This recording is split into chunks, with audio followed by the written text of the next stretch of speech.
Yeah. No, so now this is like a restaurant Rona. Yeah. No, araw-araw, mula Pampanga, pumupunta ka sa Manila? Talagang biyahe ka? Pero ngayon medyo, ano na sometimes I stay na lang in Manila. Kasi nga, also for security, because it's a long drive.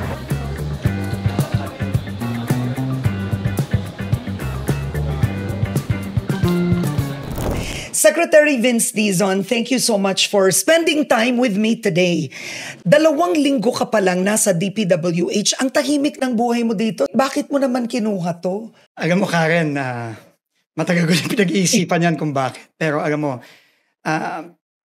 unang-una, nung kinuusap ako ng Pangulo 6 months ago about DOTR, doon pa lang hirap na ako no? Kasi nga, after nung pinagdaanan natin sa COVID, yun kasi ang last government post ko, no, before itong administration ni President Bongbong Marcos. Pagod na pagod ako noon no? Ubus na ubus ako noon. Alam mo naman yung pinagdaanan natin ng COVID. Kaya yung 2 taon kong nasa private sector, tapos dumating yung DOTR, siyempre, pag ang Pangulo ang tumawag, kahit na alam kong mabigat na may bigat yung DOTR, yung mga problema ng DOTR, hirap akong tanggapin yon. When the president calls, when the country calls, you have to heed that call. Pero itong DPWH, lagong-lalo na 6 na buwan pa lang ako sa DOTR, talagang napakahirap, Karen.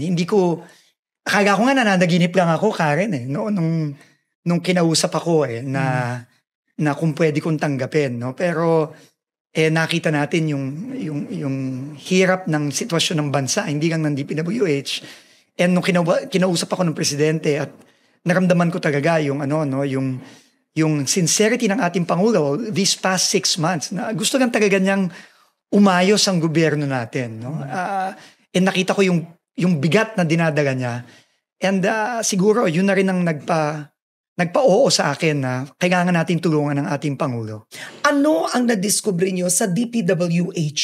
Noon pa man sinasabi ang DPWH is one of the most corrupt agencies, pero ngayon may mga bilyonaryo sa loob ng DPWH. Sinasabing may sindikato. Anong natuklasan nyo? Alam mo, Karen, matagal na ako sa gobyerno. I've been in and out of government for more than 2 decades, 26, 27 years. Ngayon lang ako nakakita ng ahensyang ganito kagulo. I thought DOTR was difficult and bad, but DPWH, ibang level ito. Ibang level. I mean, yung gulo sa loob, yung mga nakwento sa akin na mga ginagawa sa loob, hindi ka panipaniwala. Kahit na para sa aking matagal na sa gobyerno, kahit ako shocked no, dito sa nakita ko at natutuklasan ko na lang everyday. No? Talagang nararamdaman ko talaga yung sakit at galit ng ating Pangulo nung nalaman niya at nakita niya. Kasi siya mismo ang nag-expose nito, Karen. No, simula nung kanyang SONA hanggang dun sa mga inspection niya na siya mismo nagpupunta doon, siya mismo nakakita nito. Pero nung pumasok ako sa loob, talagang shocking, Karen. So, hindi to magiging madali at hindi to magiging mabilis. Pero, we have to start somewhere, Karen. Okay. We have to start now. Kasi kinasuhan mo 20 katao na, including companies. Nagkaso ka na within 2 weeks. 25. No? 25, nagsampa ka na ng kaso sa ombudsman. Konti yan, Karen, sa Konti mga pa padating. yan. Ilan ang district engineers ng DPWH? Ngayon kilala si Bryce Hernandez. Halos 200. 200. Yes. Lahat ba yon posibleng magnanakaw? Hindi ko masasabi kung lahat, pero posibleng marami sa kanila ang ganito din ang nangyayari. Ayokong sabihin lahat, no? Dahil naniniwala pa rin ako, Karen, na higit na nakararami ng mga tao sa DPWH ay matino, honest, masisipag. Pero hindi din ako magtataka kung ang karamihan dyan, ganun na rin ang nangyari sa kanila. No, kasi it's like a virus, Karen, that spreads very, very fast. No, and the temptation of the kind of money that we're talking about here is difficult to resist. Pagka nakikita nila yung mga kapwa nila DE, bilyon ang kinikita. at ikaw DE ka sa ibang lugar, medyo kung di matibay-tibay ang loob mo, mahirap mahirap tanggihan yon, mahirap labanan yung ganong klaseng temptasyon. Ang problema lang kasi, Karen, akala nila walang katapusan eh. Wala silang takot eh. You will not blow hundreds of millions in a casino of the people's money kung natatakot ka. Ibig sabihin, itong sila Hernandez, Mendoza, Alcantara, et al. At I'm sure marami pang iba dyan na hindi pa natin nahuhuli. Kaya sila ganun kalakas ang loob, akala nila forever yan at hindi sila mahuhuli. Pero dyan sila nagkakamali ngayon. Kasi talagang uubusin natin sila dyan. Yun ang utos ng Pangulo natin.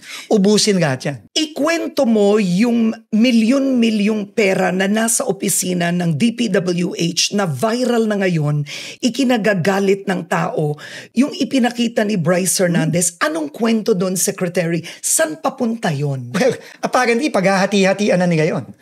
No, between the DEs, the assistant DEs, the whoever there in DPWH, and of course, yung mga contractor. No, at kung sino-sino pa, hindi ko na alam. But the point there is, it has gotten to a point that it has become a brazen disregard for the law and for just common decency. Para picturean mo yon at ipaglantaran mo at magsugal ka ng 100 milyon na parang baliwala lang sa'yo. To lose hundreds of millions in one night, yun ang report eh. One night, 100 milyon mahigit. Ang tinatapon na lang sa casino. Ibig sabihin, talagang wala ka ng pakialam. Halang na yung bituka mo, Karen. Mga kawaling hiyaan na yan. So itong 4 o 5 sila, may fake ID sila, nagsusugal sila. Doon ba nila nililinis yung pera? Is that a laundering scheme? I would think doon nila giniginis or wala na lang sa kanila. Alam mo naman Karen, di ba? Minsan pag ang mga tao, yung biglang yaman, di ba? Yung biglang yaman, yan, magbibilihan yan ng kung ano-ano. Tapos yan, magsusugal na yan. Kasi nga, easy money, Karen Di ba? Hindi mo naman pinaghirapan yung perang yun Di ba? Kasi pag pinaghirapan mo yung pera, hindi ka naman ganun. You won't just blow 100 million pesos in a casino in one night kung pinaghirapan mo yung perang yun. At akala nila wala nang katapusan yun. Ganun na sila kawalang hiya at kahalang yung bituka. Akala nila forever na yun. Ngayon, dyan sila magkakamali. Kasi I am assuring you right now, Karen, lahat ng mga yun, kulong yan. Hindi yan, wala nang ano yan. Wala na silang lusot dito. Kulong yan. Si Bryce Hernandez, baka gusto pa nun maging state witness. Kung ako yung tatanungin, bakit mo gagawing state witness yung mga lukulukong yan na, you saw just how brazen they are, Karen. Going to work, DPWH, knowing fully well you're making 50,000-70,000 a month, going to work in a Ferrari or a Lamborghini, kung di ba naman walang hiya mo?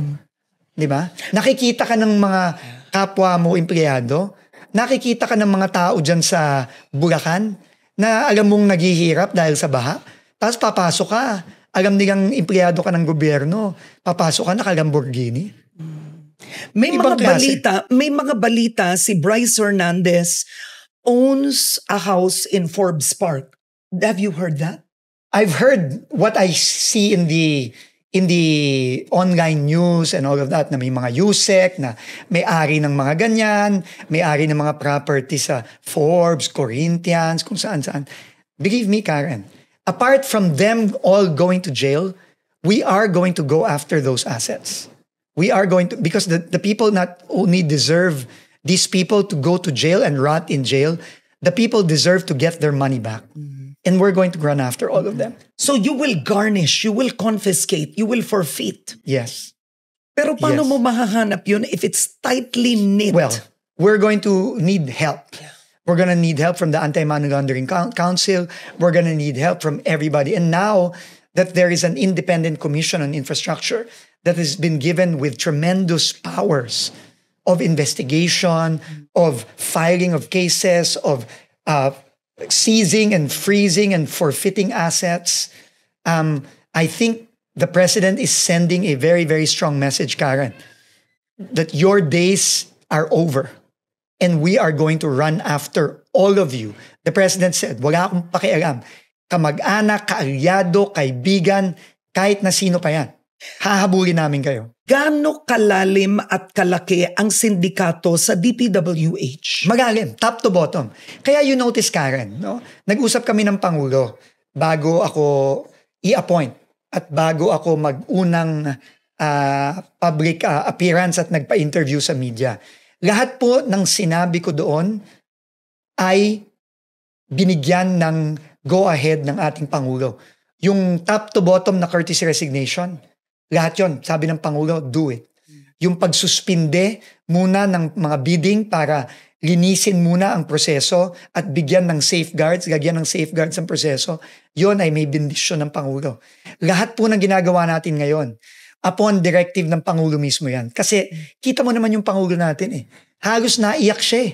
Doon sa podcast niya na huli eh. At yung iyak na yon, daga ng galit yon, Karen. He's so angry at what he has seen with his own eyes. No, siya mismo ang bumaba eh.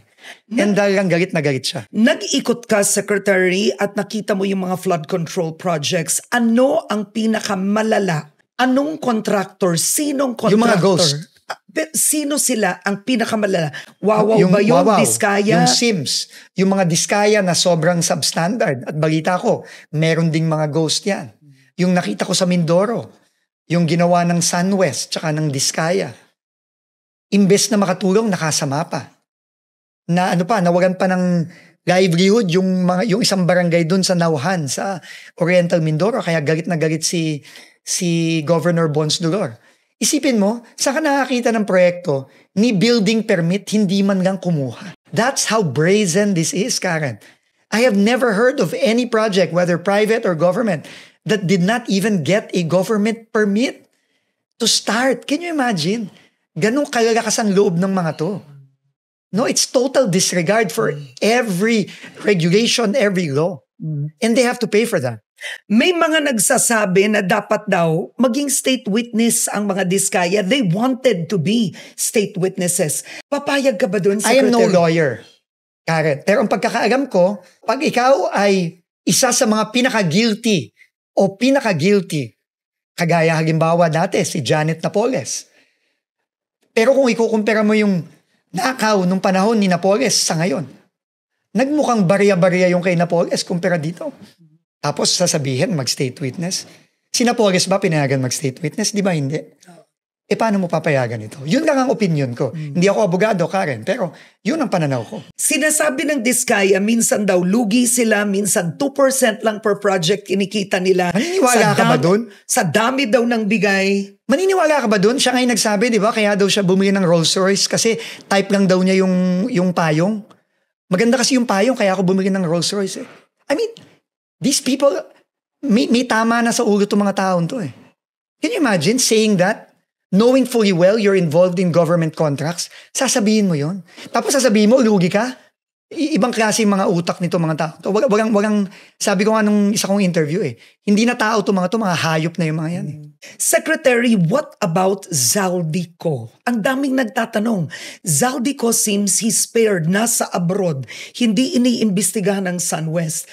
Kakayanin ba ng DPWH ang kumpanya ni Zaldico? Simple lang po ang sinabi ng Pangulo. Kung saan tayo dadali ng ebidensya, dun tayo papunta.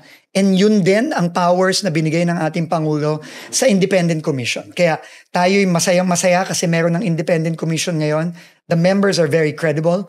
And if the evidence takes us wherever it takes us, we will follow that evidence and we will make those people accountable. Speaking of SunWest, sa Oriental Mindoro, SunWest po yun. Ang lala nun? Yung sa Mindoro? I was there last Wednesday, Karen. I saw it with my own eyes. And I spoke to the communities there, to the people there.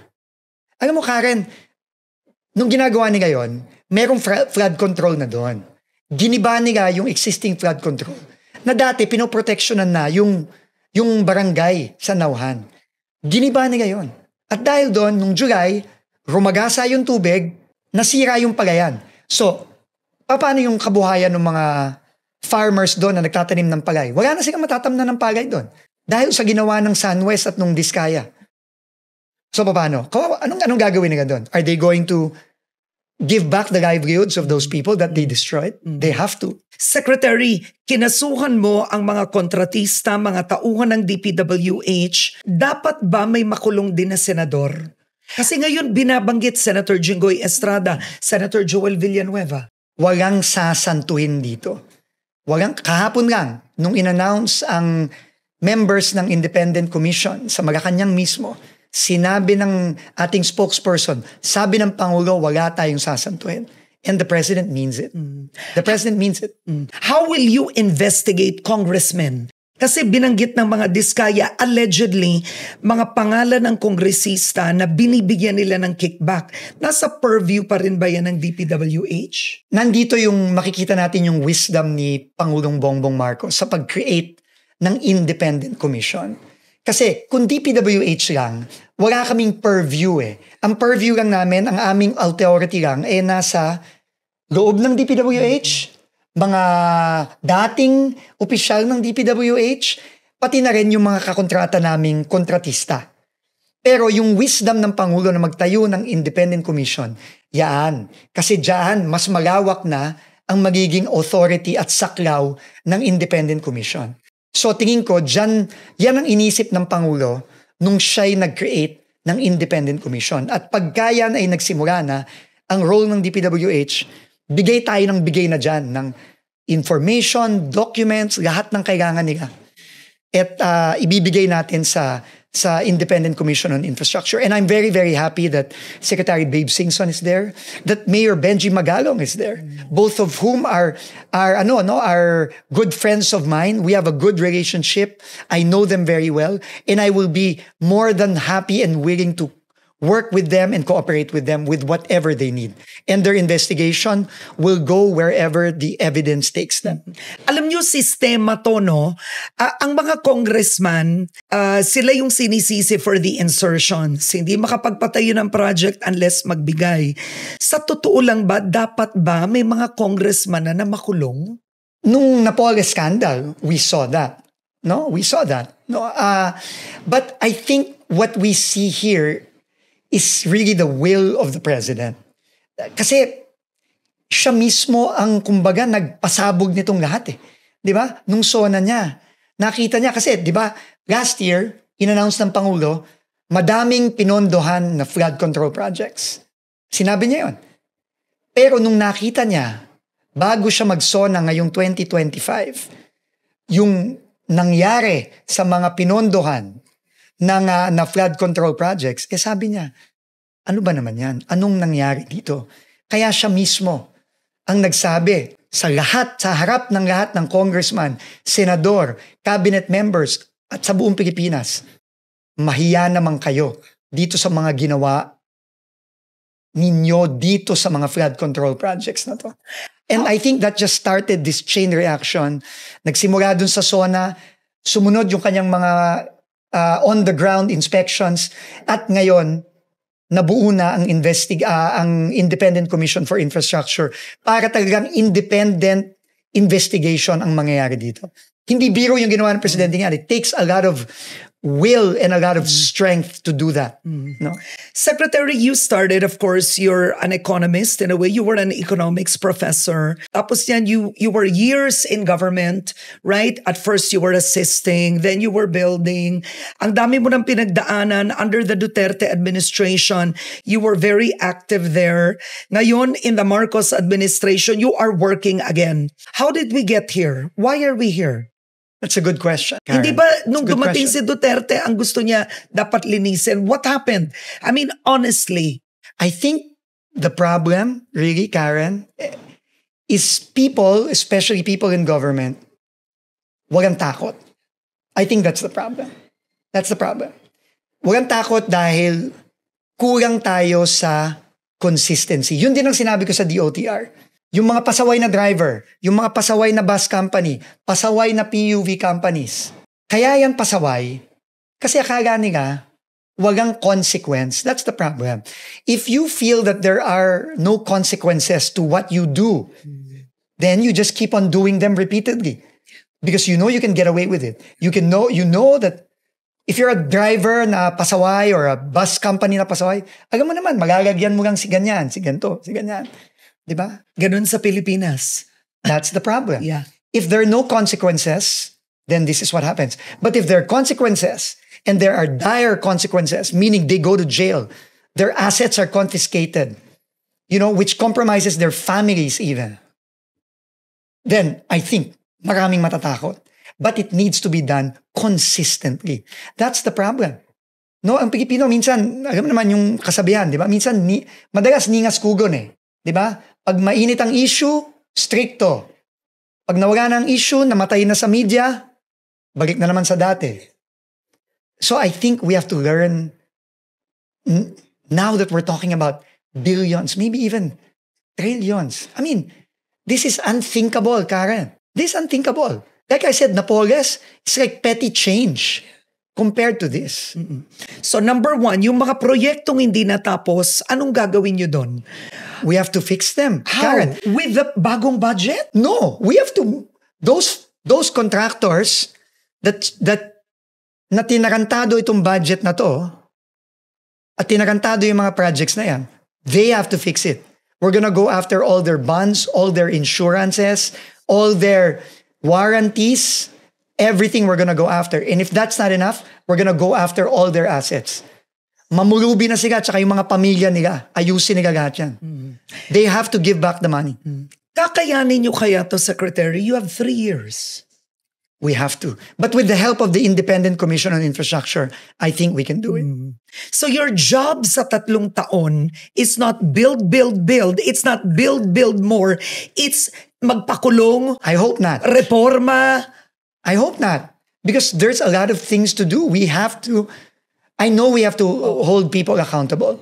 That's the most important thing right now. But even more important or equally important is we have to build better more. Sabi nga ni Pangulong Bongbong Marcos. Pero ang problema, wala siyang legacy project. We have to finish what we can finish. We have to fast track what we can fast track. No, and we have to start changing how we build things in DPWH now. Kasi enough is enough na. Diba? Enough is enough, Karen. And that's why I think, again, I go back to the President's wisdom in forming the Independent Commission for Infrastructure. Because once that's formed, at least I can, just help them and cooperate with them. But I can also focus on other important things like building better roads, building better bridges, fixing all these screwed up flood control projects that have been left by these contractors that have stolen the people's money. I have to fix that. Kakayanin mo ba na tirahin or to go against yung mga untouchables ng Pangulo? I am comforted and I am emboldened by the President's words. And he has told all of us that. I don't care where the evidence leads. If it leads to kamag-anak, kaibigan, kaalyado, the President doesn't care.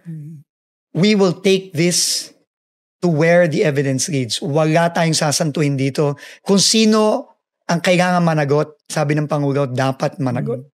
Ano ang non-negotiable for you to keep this job?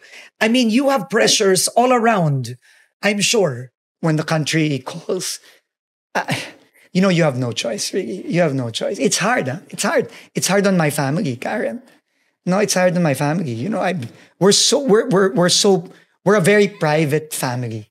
And when we just like, simple things like, biking on a weekend,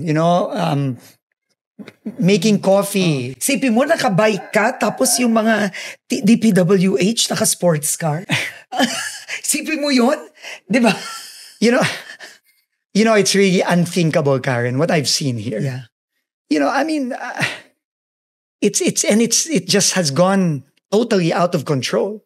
A district engineer makes 50,000, 60,000 pesos a month, Karen. An assistant district engineer makes less. And these people blow 100 million in a casino in one night. They drive Lamborghinis and Ferraris to work. Can you imagine? Walang hiya to mga to. Talagang halang yung bituka. Kasi nga, akala nila, hindi sila mahuhuli. Anong pagbabago ang gusto mong gawin sa DPWH that will outlast your term? You know, I think the first thing we need to do is really to put the fear of God in these people and in everybody Yun ang una. in DPWH. Okay. You know, kaya ito talaga, itong Karen, we moral filed corruption na eh. we filed the first cases in just a week since we came in. Talagang ang sinabi ko sa team, we have to send a strong message. We dismissed people within a few days when we came in. We have to send a strong message that you will pay for what you have done. And we're not done yet. Okay. They will go to jail. All their assets are gonna get frozen and eventually forfeited. Uulitin ko, I don't care kung ang buong pamilya nila mamulubi. I don't care. Hindi nila pera yan. Yung mga anak nila, alam ko siguro wala naman kayong kasalanan dito. Pero dahil sa ginawa ng mga magulang ninyo, ng tatay ninyo, you will also have to suffer. Yung magaganda yung mga sasakyan, relo, yung pagta-travel ninyo, lahat yan, pera ng bayan, hindi nyo pera yan.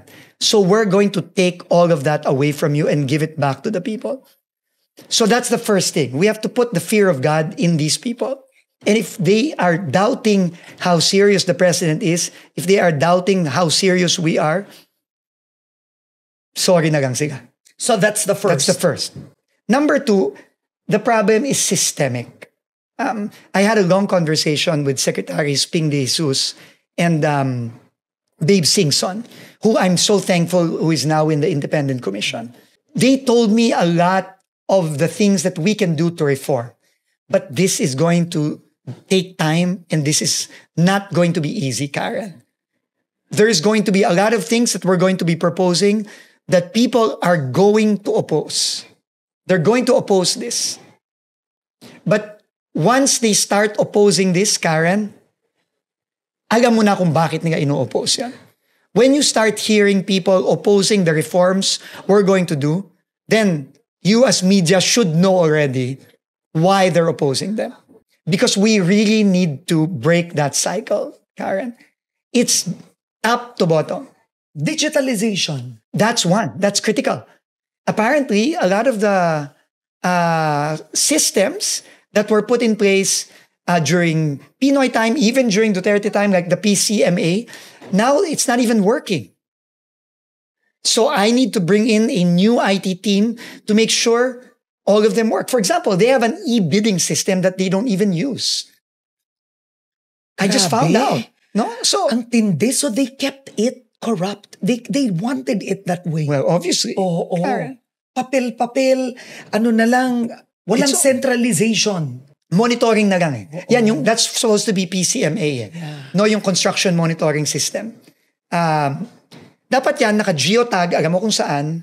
Pero I found out, pinepeke pa pag nila yung coordinates. Yeah. Pinepeke nila.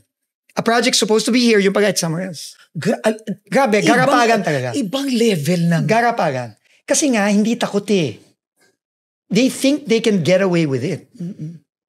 But believe me, Karen, they won't get away with it this time. Okay. You know, the president is clear. And that's why, you know, I think the president's boldness also shows in the kind of people that he put in the independent commission. The president won't be serious if he just puts whoever in the independent commission, right? If he just puts people who have no credibility or who are not known, people are gonna ask, is that serious? But he put Babe Singson there. He put Benji Magalong there, who's one of the most vocal people against this. No? He put him as special advisor and lead investigator. The president will not do that if he's not serious. The choices he made show how serious the president is. Okay, a few more questions. You were there under the leadership of former President Rodrigo Duterte. Ang sinasabi ng ilan about President Marcos Jr., he's weak. What are your thoughts? Anong reaction mo doon?